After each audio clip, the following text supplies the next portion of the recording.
Hi, I'm Laura Fell, and welcome to my interview series talking mental health and creativity. This week, I'm joined by Hugh Sheehan, a musician, multi-instrumentalist, composer, and producer from Birmingham, now based between Helsinki, Finland, and the UK. Hugh grew up immersed in Irish traditional and folk music before going on to study composition and computer music.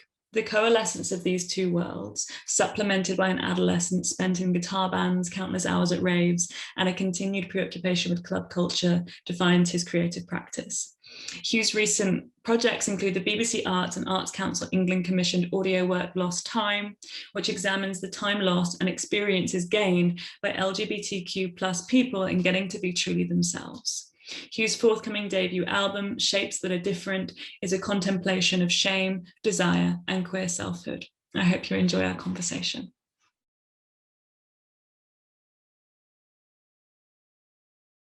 The first thing I wanted to just talk about was what your personal history of mental health has been, in the sense of like when you first started to feel that was something you were struggling with, or when you first started to kind of become aware of it. Yeah. So for me, it was I remember, like, I've got such a bad memory, but I remember specifically kind of when I acknowledged that things were maybe not as they should be, or a bit off, and I was 21. I think I was 21 or 22. I was in America for the summer at like a festival. I had like a residency at a festival there, and I was staying there for a month, I think. And as is the way with kind of, it was on a university campus, and in American college campuses, they share dormitories, and I was sharing a room with another guy who I didn't know, and I had a very strong kind of, what I now know, reaction to it as being anxiety, really. Right. And I remember kind of writing in my journal. I keep a journal kind of irregularly, but I keep one. Writing in my journal then kind of essentially like the descriptors of generalized anxiety disorder, not knowing what it was then, and still kind of thinking that this is just me getting stressed out, or like, this is a difficult experience, 21, going abroad for a month. I was over there for a couple of months and staying in this room and blah, blah, blah. So there's all these kind of stressing factors around it. And so I still didn't really realise that it was potentially a problem for me then. And when I came back to Finland, where I was studying, I think I just gradually began to realise more and more that, after speaking to people about it, my partner at the time, speaking to him about it, and he'd had experience with mental health stuff, and he was a doctor, so he kind of was maybe a bit more proactive in kind of, not diagnosing for sure, but offering thoughts on what these things potentially were. And generally, gradually, just acknowledging more and more that this isn't the normal. This isn't just an integral part of my personality. This is like something extra kind of to the psyche, as it were. And so gradually, kind of began to read more and more, and kind of then began to seek help or to seek treatment or whatever. And it snowballed from there. But I think from before then, so throughout the 20s is the answer to your question. But before then, I can identify moments in my teenage years, or kind of stuff that accrued gradually. But I think the threshold from going to no mental health problems to mental health problems was about the age of 21, really. Okay.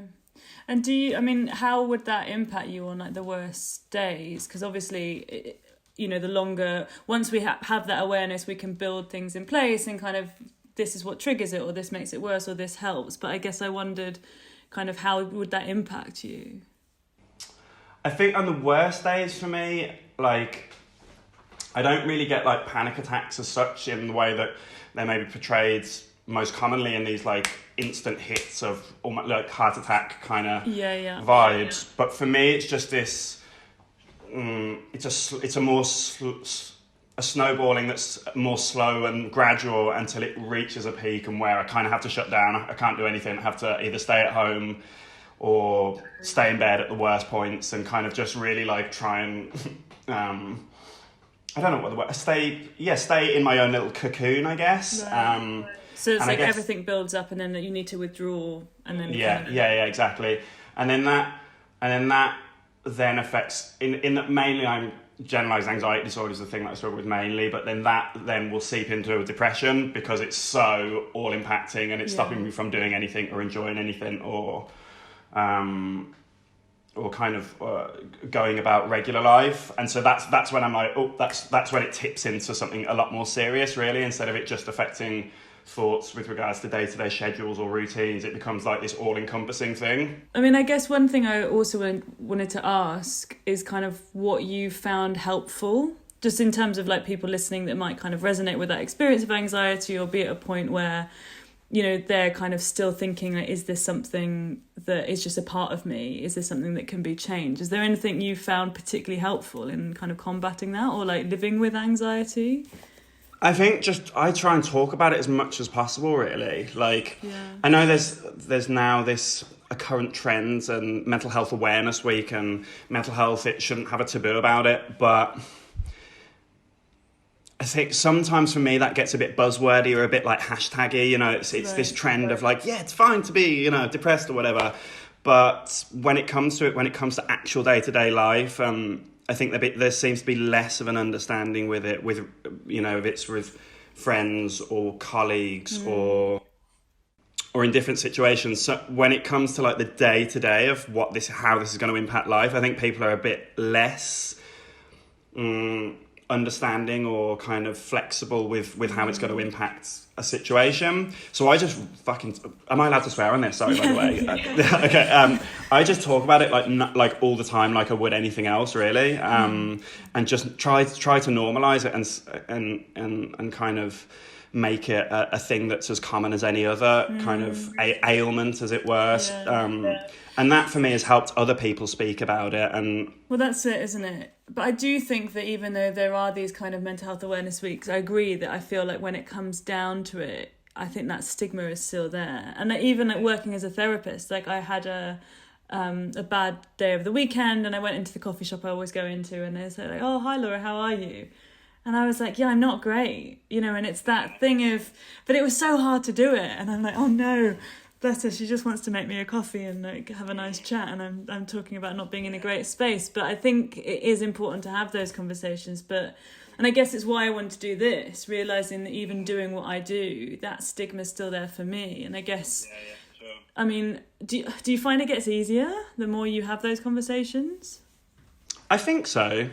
I think from an internal perspective, you almost speak it into a normality for yourself as well, and like it becomes less of a background thing. It's just part of everyday life. I think talking about these things a lot it's not only good for other people, but it's good for oneself in that it I guess it normalizes it for oneself too, for sure. And in terms of, I guess, the other thing that we've talked about in anticipation of this was how your mental health intersects with creative practice. And I wondered if that you could kind of talk me through that, and whether that's changed over the years as well, kind of how the two are related.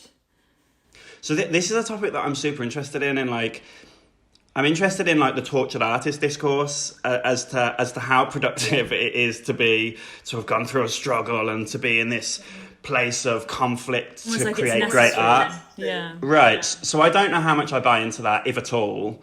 I think that's actually a fairly problematic stance. And from a personal perspective, from that point of view, if my mental health is not in a good place, I'm not making any music or and doing anything creative for sure. But it's like this cyclical thing in that I have to do something creative. It's like it's an urge, it's a need, like it is for most, people who are doing this for a living, or as much as they can possibly, it's their passion. Kind of, if I go, a few days without playing an instrument or writing something or doing something with sound, it's like a built up energy in me. So for sure that it's almost like exercise, and I have to exercise 2 or 3 times a week. And it's like doing music is almost the same for me in that sense, in that for me to feel whole or at this like equilibrium, that's really important for me. But yeah, if you flip it on its head, if I don't buy really into that tortured artist thing. It's more so that it just contributes to the whole of me. It's like one of the parts that contributes to the sum, as it were. And I don't really use it as now more so, which I guess we'll get onto in a bit with the subject and thematics of the record that I'm working on. Yeah. but I guess I'm using it as more of a like therapeutic process in understanding myself and my position, because it's so kind of theme or subject based. But in the past, I was in music. I did a 4-year degree at home and then a 3-year degree in Finland, and a lot of that was like very, very kind of technical theory based. I worked very, it was, I loved the work that I did, but it wasn't used to process my emotion, as it were. It was more, it was music for music's sake, whereas now the projects that I'm getting involved with are more to do with socio-political issues or issues that are personal to me. And so I'm using the music as a framework to kind of process those things, be it related to mental health, my mental health kind of issues or not. Yeah. And before, like, was it just that it didn't feel related, or like was it kind of neutral in that sense, or did it feel like it was like the other side of a distraction from it? Yeah, so in my early 20s, when I was kind of coming to terms with my sexuality, I went through a really, really, really difficult time kind of understanding that and getting to grips with it, and so was in a really bad place. And so I used to work my ass off, overwork myself for sure. I mean, I don't regret it, because it was such an important period for me work-wise. It's kind of where I established the foundations of my creative practice, which is great, but it was this was like a coping mechanism of just really, really absolutely caning it work-wise. Okay. So I guess push, get away from the issue at hand. That you didn't feel like you could sit with. Or, Exactly. So that's something that I do sometimes, is use it as a coping mechanism fairly unhealthily or in a problematic way, I think. Yeah. But I do that less now, I think, now that I know that that's not a good way of dealing with things. Yeah. That's something that I try to be wary of. I mean, coming on to like the album and the kind of the subjects and topics you are wanting to explore, I guess I wanted to ask about how, in the same way there might be a link for you between mental health and queerness, that being something that you focused on in the Lost Time piece, which I want to ask you more about, but also that you're exploring in this record, and I wondered what the link is there for you, whether they feel between mental health and sexuality, was that? Yeah. So this is another area that I'm really interested in. I'm kind of mixed up about, in that I don't want to pathologise it. I don't want to draw this intrinsic link between queer mental health kind of thing. But that said, there's a reason that I don't know what the specific statistic is, but 1 in 3 or 1 in 4 young LGBT people has mental health problems. 1 in 3 trans people has thought about suicide.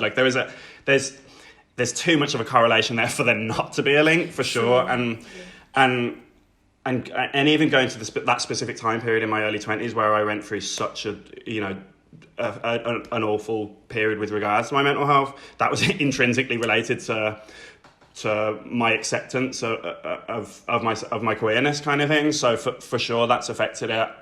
With regards to day-to-day anxiety now, which is the main thing that I deal with, it's really hard to know as to how they're interlinked, really. If they are, I'm sure they are, but I try not to read into it too much, because it's like I'm now very, very comfortable in and embracing of my queerness, and also understand that not super well, but I'm getting to grips with the mental health issues that I do have.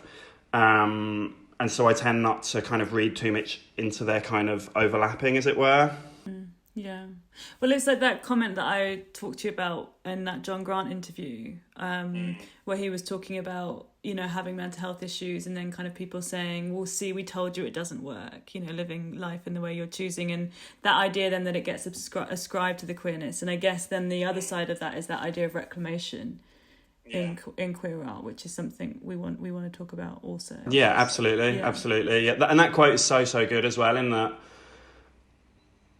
Yeah, I think that's partly why I'm so careful of it as well, is that I don't want it to be used against me or against people in the queer community. I think it's something that can be kind of grasped upon and used as an argument against a certain lifestyle. Or for example, promiscuity, which is such a big part of certain queer circles' lives, then that is then pathologized and turned into this weapon, and not a weapon, but a kind of a force that is then used to this model of life is right and this model of life is wrong, and because this person is A, B, and C kind of pathologized diagnoses, then that means that lifestyle is wrong, quote unquote, kind of thing. The lost time thing as well. So just for people kind of tuning in that don't know about it. So you were commissioned by BBC Arts and Arts Council England to make an audio work for their new creators programme. And the quote I've had said you kind of wanted to explore the time loss and experiences gained by LGBTQ plus people in getting to be truly themselves. I wanted to read a quote, if it's okay, that you wrote about it, just to kind of nail that concept, or like flesh out that concept of lost time, and then kind of ask you about your experience of that. So LGBTQ plus people often don't begin their lives being who they would really like to be, doing anything possible to blend in for fear of reprisal or admonishment. This can mean that experiences are delayed to be gained much later on in life, once issues of self-acceptance and stigmatisation are overcome. This is a notion I call lost time, and was thematically what I wanted to explore in the work. So I guess I wanted to ask you more about what your experience of that has been. Yeah, so for me, I guess that was such an important topic for me because it's something I felt so strongly was relevant to my own kind of journey, for want of a better word. Yeah. In that I grew up playing in sports teams, first football, but then rugby mainly throughout my teenage years. I went to a boys' school, like just a boys' state school that was a tough place to exist in. Right. And both of those forums, like sports teams, very like masculine centric, like toxic masculinity, misogynism, homophobia, both of those environments. And so, you know, I in that piece I don't know if I do talk about it in that piece, but until I was 11, Section 28 was in power in Britain, which made it illegal, for anybody who doesn't know, it made it illegal for teachers to promote homophobic or homosexual or non-heterosexual models of life in schools, which meant technically it's bonkers. It's so insane. And I was 11, so that's not too long ago. So it was 2001 when it was repealed. Well, if you think about at age 11 as well, how much we've already kind of constructed our sense of self, or kind of like internalized, you know. Right. You know. And so that made it illegal for even, not that teachers would have been challenging it anyway, but it made it for teachers to even challenge people being homophobic. And so for the first 11 years of my life, to be fair, the primary school that I went to wasn't too bad. And I don't think I'd experienced so much like anti-gay rhetoric then. But when I got to secondary school, the secondary school that I went to was just rough, basically. And then gay became the go-to. It became synonymous with crap, like those trainers are gay, which is like, oh, that's so gay, don't be so gay. Like, it was everywhere. Yeah, right. And then to wound, wound, it would be faggot. That was like the go-to insult to wound. And like being gay was kind of the worst possible option, really. Like it was quite a multicultural school, so I'd never encountered, I mean, of course, you know, as a white person, that's not for me to say, but it seemed like there wasn't much of a racism problem, but it got so drummed into you in that school, and then also in the sports teams that I was playing in. Right. It pushed me in further and further inside myself with regards to confronting my queerness. And so it took me, and then I think by the time I'd got to university, so I took a year out and then went to university in Cardiff. Yeah. Which I went to a music and drama college, which was very liberal, a lot of queer people about. But I think by then it was for sure too late. And if that could have been the jumping off point, like this moving away, it was too late, really. And then I started, ironically, playing in like a Gaelic football team, which is like an Irish sport, but essentially another sports team with people who are maybe not the most forward thinking in terms of sexuality or kind of gender issues. And so that kind of just, I think, solidified this guard within me. Yeah. And so it took me really moving to Finland for studies to kind of confront that and understand it and just move into it. And so I was I guess between the ages of 23 and 24, I came out. And so that's such a long time to be kind of processing those emotions. And there are so many experiences from, I'd say, you know, if we come online, as it were, or we move into ourselves as romantic individuals or having feelings of desire at 14, 15, if we're being liberal with it, that's almost 10 years of my life that I was like repressing so many feelings and kind of these thoughts and ideas. And like, again, not to pathologize it, but there has to be such a huge impact on people to hide a part of themselves, or such an integral part of themselves for so long.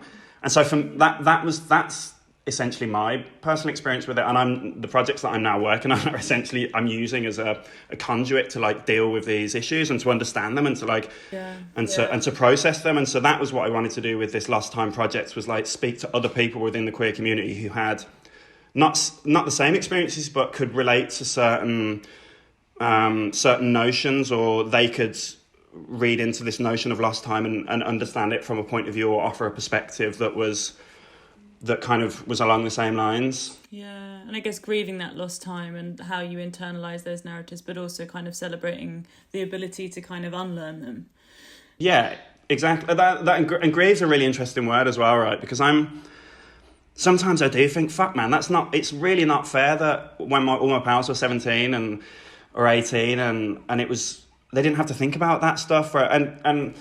And I guess with regards to my queerness, it's not 100% black and white thing. There's a fluidity to it, and there's which is another topic, an unknowability, as it were. So for sure, I had wonderful connections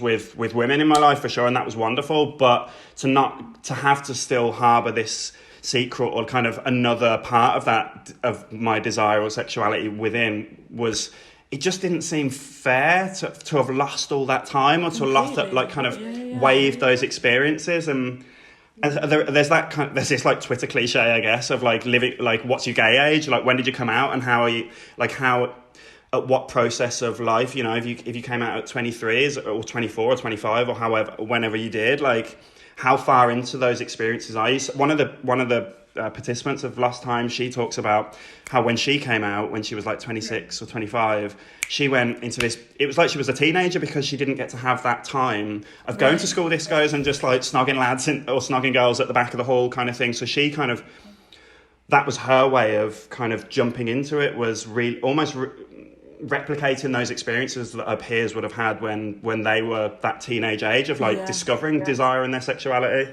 Mm-hmm. And one thing that you put in that essay that I thought was really interesting, connected to the idea of lost time, was that sense of like, I know those lessons learnt in childhood were bankrupt, but I can never not be a person that wasn't taught those lessons. Right. So that's one of my favourite authors, Garth. Greenwell, talks about this notion that despite, you know, I'm so immersed in the language of queer activism and the semiotics of what it means, of queerness and gender, and I'm so comfortable in it, and like I lean into it, and it's so central to my being, and I wouldn't change it for the world. But that said, I know that the lessons I was taught as a kid and growing up are bankrupt and they're false. But I still can't be somebody who wasn't taught those lessons and had that shame just drilled into them from day one. And that's shit. Like there's no getting around it, really. That's just shit for everybody, really. And I hope to God that it's like, I know that it's getting better for, you know, for the generation below us. But yeah, it's just a fact of life that you will never get to be somebody who wasn't taught those lessons. And that shame, like, that feels like such a central component to that experience. But shame is something that I'm like so interested in. I just want to. It's like this abstract thing that I just want to put on a table and just look at it. I'm so like obsessed with just seeing how it affects like all the facets of life, and not only with regards to sexuality and desire, but like how we move through life. And it's political. Like in one of the essays that I sent you, it's like every choice that you make is political, really. Like there was a guy that came into work the other day in the bar that I work in. And we were getting on well, just chatting away, and he was like, "Oh, so why are you in Finland? Is it for a girlfriend?"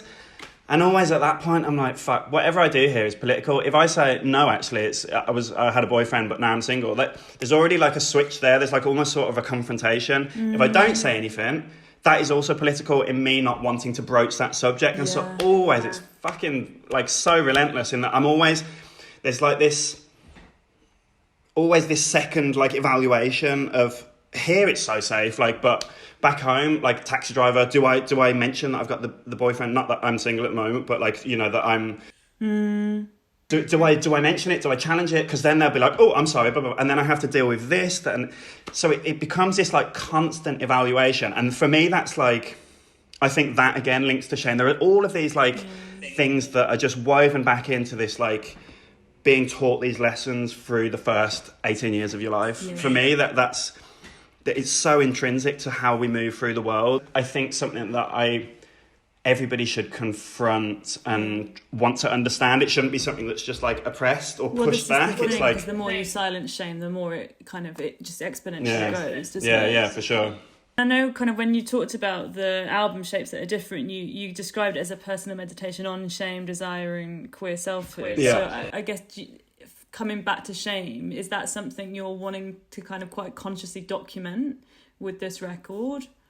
Yeah, for sure. So the album that I'm working on now, which will be kind of my debut album, I guess, that it really is like, it's a meditation or a diary. Like I've been working on it for 2.5 years and it's like a diary of like me understanding and coming to terms with these notions and like processing them. Do you think that's really why it's taken the time it has then? Because it's kind of, it's been going with you through that process? I mean, partly because I'm one of these people who takes a long time to fucking write music, but yes is the answer to that question. In that, I think during my academic kind of time period, I was just reading music books non-stop. I was like, I was just so obsessed with that. But then once I finished, I just did this. Jumped off into the deep end of like queer literature and that was out there, and so I was just like obsessively reading like non-stop, and so I just have like a document. I'll always highlight stuff in a book that like just moves me or like makes me feel something, and then I've got like a document on my computer with all of these like quotes, and that really informs not only my personal kind of, again for want of a better term, journey, but that's essentially what this piece is documenting. It's like kind of me interpreting this material that I'm reading and stitching it together, but then also documenting how it makes me feel, and then looking at like past experiences now through this lens of like an understanding. And so it's essentially a meditation on those desire and shame and how they relate to a queer selfhood, really. Yeah. And I mean, does it feel connected for you also, like that idea with the Lost Time piece of kind of capturing those experiences, but also kind of, what's on the other side of that in terms of kind of like moving towards authenticity or being able to have those conversations, albeit kind of it feeling like it has to always be a political choice? But is that something, I guess that comes to the idea of reclamation, doesn't it? I'm gonna quote your quote back to you. But I think it might be from Greenwell, is it? Yeah, to write about the queer body, not just explicitly, but with all of the resources of the literary tradition, to write it in a way that foregrounds beauty and lyricism is, I hope, a way to cherish that body. It's a way not to argue for its value, but to recognise and proclaim its value and lavish it with the peculiar, ennobling dignity art can bestow, which is just such an incredible quote. He's like, so I'm such a fanboy of Garth. Everything he says is like so profound. It's like poetry. But so yeah, he talks about this idea of like essentially giving dignity and humanity to these other models of life, essentially. And I think that's so important. I think that's the name of this record, is Shapes That Are Different, and it's really just it's almost a mantra for myself, in that no matter what model or what kind of framework my own queer life takes on, I still am so determined to be aware and to fight for and to centre the other models of life within queerness and outside of queerness, but mainly within queerness, in that these other forms really have to be preserved, and he talks about how if any of these forms of life are detracted or kind of shunted into the dark for want of this like white picket fence Pete Buttigieg's model of like, white picket fence and the perfect gay who never mentions sex, then that's of total detriment. Maggie Nelson talks about that as well in the Argonauts. It's like assimilation, it's this like assimilation versus radicalism. Like it shouldn't be like a zero-sum game. Like if the marriage people get that, great, but it shouldn't lessen the other models of life. And so the thing with Garth, he writes very, very explicitly about sex beautifully. Like his two books, What Belongs to You and Cleanness, are just like masterclasses in like writing about desire and shame, but also about the queer sexual body. And so his thing with kind of writing so explicitly, I guess, is to shine light onto certain forms of queer sex, or onto certain elements of queer life that are beautiful and rich with knowledge, and to make sure that these parts of life are still as prevalent and not swept under the rug as like the dirty part of queerness or whatever. Yeah. And so is that something that you've kind of taken from those readings and wanting to do that in your own work then, to kind of talk about that for sure. Like again, it's still like an ongoing process, but like for sure putting that, and it, again, when it comes to my own artistic style, the lyrics that I'm writing are a bit more abstract. Like that's just the way that it turned out. This is the first project that I've written properly kind of lyrics for, and the way that they've turned out is fairly abstract, but I'm still writing those experiences. There's one song that kind of documents the first intimate experience I had with another man, and it goes awfully, and it's a really kind of not traumatic but sad and shameful experience. And I was like, oh shit, should I really write about that? But reading these sorts of books and seeing like Moonlight or like these other queer films that are now wonderfully coming into the mainstream, it kind of validates one's experience, and it's like, for sure, that's what I want to do. I think it validate is the wrong term, but it really. Well, I guess it's what he was saying about like proclaiming the value of that, like. Yeah, right. It really is. It's a reclamation. It's like this is as important of generating knowledge. There is a wealth of like kind of information from those experiences that is so important. Like we would be poorer as a society if we didn't hear about these experiences. Like I think it's so important to proclaim them as valuable. At Lost Time, the piece that I did for the BBC, that kind of lit a fire in me that was like, shit, this is really something that I'm like, very interested in socio-political causes and activism and kind of human rights and that sort of thing. And that was the first time I was like, oh fuck, this is a way that I can actively do that. Of course, I can do that a bit more in a more of an abstract way through my own music, but to be able to amplify other voices and tell other people's stories, and not tell other people's stories, but put them on a pedestal and shine a light on their stories, is like, that's something that's become really important to me, and so will for sure, I think, be such a big part of my artistic practice now. Yeah, definitely. And with the record, kind of what's your timeline on it? Kind of when are you hoping to have it finished, do you think, and have it out? Good question. So it's in the closing stages now. I'm kind of most of the bass structures of the songs are finished, and then they're in differing levels of completion. Got a few instrumental studio sessions with people in the next month, 6 weeks. And again, it depends on corona restrictions and stuff, because I'll mix it in London. I'm in Helsinki at the moment, so it depends when I can get back for that. But and then also label kind of timelines and stuff. But fingers crossed, we'd be looking at like late autumn, early winter release. Great. But yeah, it's totally dependent really on many moving parts. Are you still in that stage where the release will happen, but it doesn't like feel real yet? Yeah, kind of. I don't think I'm even in that phase yet. I'm still like just trying to get the fucking thing done. Like, I think I will get to that once I've done everything and I'm ready to mix it. I'll be like, oh wow, this is actually like kind of moving forward and actually happening, as it were. Like this is a thing that's going to be into the world, and I'm sure you can relate to that. Like having lived with something for so long, I've done one or two other musical projects, but this has been like my main focus. This is what I think about every day. So to put that into the world, I don't think I'm keeping a distance from that at the moment. Like, it's a weird feeling because it's almost kind of, that's always going to be the end of the process, putting it out into the world. But I think that's where the vulnerability really comes in that moment where you think, oh shit, people have to hear it now.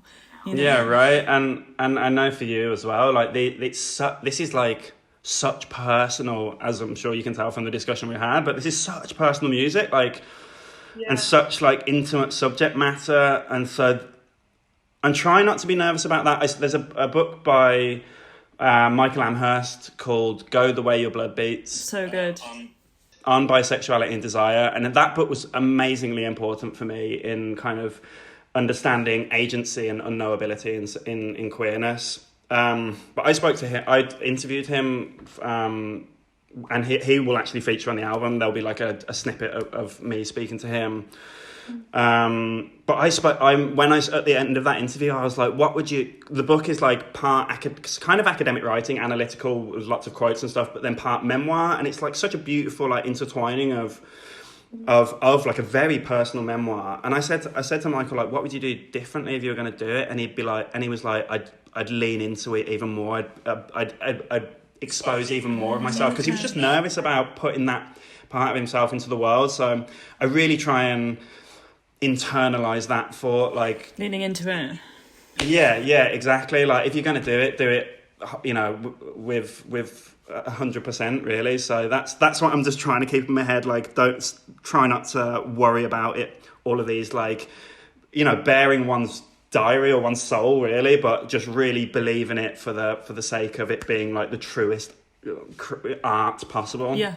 And I guess it comes back to what we were talking about at the beginning around like that stigma, you know, and like, you know, me being in the coffee shop the other day and kind of, how are you? Like, and part of you's like, well, I want to say I'm fine, but if I do that, then I'm kind of, you know, shaming myself for not being okay, you know, and if I do, you know, then I'm making the other person feel uncomfortable. But I guess it's about, you know, having the conversations you feel it's important for you to have. And like, if that then kind of encourages other people to feel safe to have those conversations, that's a great bonus, I guess. Exactly, and it ties into the shame thing perfectly. You're exactly right in that some of these tracks I'm like, oh, I'm kind of embarrassed in a sense that, is it silly that I'm talking about them? And then in other parts I'm ashamed because I'm like, oh, I feel ashamed to have had these thoughts or experiences. Right. But I guess because the album has been such a personal meditation for me, and that even if I just shelved this record, it would have been worth it because I've learned so much and understood so much. So in that sense, that makes me think, actually no, that's even more worth putting into the world. If it's been so helpful for me, then hopefully that makes it like a cohesive thing that people can be like or understand. Maybe it doesn't help them necessarily, but it's a thing that makes sense, as it were. Yeah. I asked you at the start around kind of what helps or what you would encourage other people to do with like anxiety and mental health and kind of talking about it. I guess I wondered if there's anything similarly kind of that you feel you would tell yourself around kind of being at that space where you were still coming to terms with things, and you know, if that's kind of an experience of anyone listening is kind of going through right now, of kind of what advice you might give. I know it's putting you on a spot with regards to mental health or sexuality. With regards to sexuality. Yeah, I always think about that. Like, what could I have told, or what could an elder have told me when I was 21 and like really confronting these issues? And like, there is that cliche that you read in magazine interviews. It's just like, yeah, just be yourself and be happy. It's like, well, that's fucking easy for you to say. Yeah. Like, you know, like having been in these environments where you're taught that it's the worst thing you can be. It's not that easy. Like, there's a process that has to happen. It's not going to happen like that. But it's like, I think it's just trying as hard as you can to move forward with that and to understand it and to not feel that it's a negative thing, which of course it isn't. But speak to people if there's anybody in your close circle that you can speak to. If not, there are kind of LGBT helplines, which maybe we could put in a link or something that you can ring and like speaking to somebody, even vocalizing it. I mean, I'm sure everybody watching this is kind of familiar or pro therapy, but like just speaking about it and kind of speaking it into normality for yourself is so important. I think, I mean, and that relates into my own art as well. Like it normalizes it. And I think visibility is such an important part of understanding oneself. Absolutely. But yes, speaking to people, reading has been so important for me. There's so much queer literature that has and continues to help me understand my own experiences. Like queerness has existed for the start of humankind, so you're not the first person to have these experiences. So, and I think community in that sense is important, right? Kind of, reading or kind of groups or kind of talking about it in therapy, naming these experiences. And obviously everyone's experience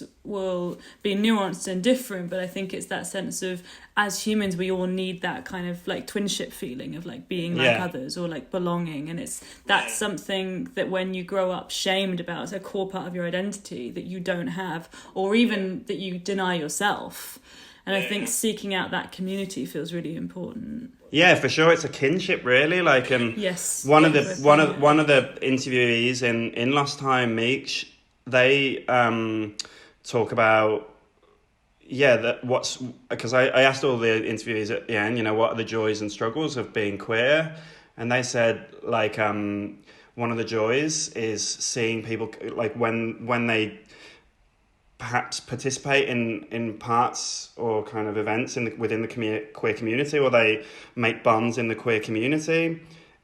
It's of course sad because for people to come into themselves, they will have to have been repressing something before, but to see people blossom and turn it and to become comfortable is like such a joy. And I totally agree. It's like it's kind of finding your people. There's the notion of the chosen family within queer communities because so many queer people are kind of banished from families or whatever. Then they have this chosen family around them, and that kind of allows them to live as themselves around people that they're very, very comfortable with. Like there's a reason that marginalized communities flock to each other, because it's kind of it's empowering. And so for sure, if you have the ability and kind of the resources around you to be able to find other queer folks, then that's for sure like the best way to kind of, I think, grow and to move forward, as it were. Yeah. Thank you so much for doing it. It's been a pleasure. It's been a pleasure. It's been a pleasure to chat. Yes, absolutely. It's been a pleasure to have you.